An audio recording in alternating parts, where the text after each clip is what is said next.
Masantésexuelle.com, c'est si bon d'agir.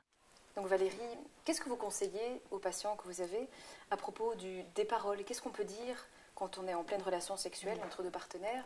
Qu'est-ce que vous conseillez comme parole et qu'est-ce qu'il ne faut plutôt pas dire? Ok. Ce qui est important, c'est que se parler, en tout cas, il faut le faire. Maintenant, il faut choisir les bonnes paroles. Ça veut dire tout simplement qu'il faut choisir les paroles pour guider l'autre. Donc c'est important de pouvoir informer l'autre sur ce qu'on aime. Parce que hommes et femmes, on est très différents et donc l'homme a besoin d'indications et la femme aussi. Et donc, mais les paroles peuvent être aussi un son ou simplement continue.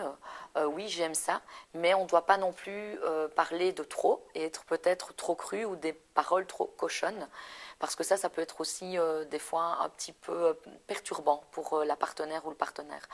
Donc ce que je propose souvent aux patients, c'est de se parler peut-être même de ça avant. Est-ce que tu aimes quand je te parle de ça? Est-ce que tu voudrais que je te parle un peu plus ou un peu moins? Pour que quand on soit dans l'acte, on soit peut-être plus à l'aise. Donc voilà. Donc le mot d'ordre, c'est se parler, mais choisir que se dire. Exactement. Les mots d'amour aussi. Les mots d'amour, c'est très aphrodisiaque. Dire à l'autre, c'est bien, je t'aime, ou de même pouvoir complimenter aussi la femme sur son corps pendant l'amour, ça va vraiment la rassurer, ça va pouvoir être très aphrodisiaque. Voilà, donc les paroles, c'est bénéfique à la fois pour la femme et pour l'homme également. Pour l'homme aussi. L'homme, en fait, ça peut être vraiment une source d'excitation très importante, en fait, le fait de lui parler, de lui susurrer des choses à l'oreille. Donc voilà, il faut vraiment bien se connaître. C'est souvent une pratique que se parler pendant l'amour, c'est souvent quelque chose qui se passe quand on se connaît mieux, donc quand il y a une complicité dans le couple. Ok. Il y a un autre élément qui est parfois négligé et pourtant il y a moyen d'en tirer beaucoup d'informations.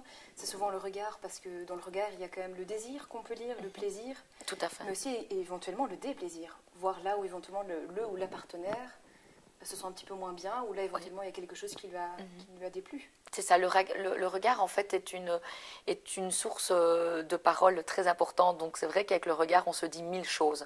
Et donc il vaut mieux des fois un bon regard qu'une phrase qui va être complètement, qui va décontenancer le partenaire, pardon. Et donc dans le regard, comme vous venez de le dire, ce qu'il y a, c'est qu'on peut effectivement dire à l'autre ce qu'on aime, ce qu'on n'aime pas, mais des fois il faut juste jeter un coup d'œil. Je vais prendre l'exemple de la fellation, donc du baiser sur le sexe du partenaire. Les hommes vont beaucoup apprécier qu'on regarde. Et les femmes peuvent être mal à l'aise. Donc je leur propose juste de jeter un petit coup d'œil et puis de se concentrer. Maintenant, justement, Stéphanie, je voulais savoir si vous, dans votre pratique, par contre, fermer les yeux était quelque chose qui pouvait être recommandé pendant l'acte sexuel. Exactement, parce que vous parliez de malaise pendant donc soit les préliminaires ou bien la relation sexuelle. Il arrive que des femmes soient justement mal à l'aise d'avoir le regard un petit peu partout. Est-ce que ce que je fais plaît au partenaire? Est-ce que je suis assez belle? Est-ce que tout se passe bien? Est-ce que ça devrait être différemment fait? Et souvent, elles sont parties dans des pensées complètement extérieures au rapport sexuel. Et le fait de fermer les yeux, ça permet de se recentrer sur son ressenti et donc sur le plaisir également. Et plus on se centre sur ses sensations, et plus on va les décupler, les rendre plus fortes. Donc ça peut être un point Ça important. peut être un point important. Ouais. Est-ce que lors de consultations en sexologie, pardon, on peut aborder justement le fait de se parler, de se regarder? Est-ce que ça peut être une raison de consultation? Oui, c'est même essentiel parce qu'en général, les personnes ne consultent pas pour ces raisons-là. Mais souvent, on comprend que dans leur relation sexuelle, c'est ça qui manque. Le regard et ou les paroles. Et les paroles. C'est devenu quelque chose de bateau. Il y a beaucoup forcément de rapports. Les corps se parlent énormément, mais pas suffisamment les personnes. Ok, merci. Merci.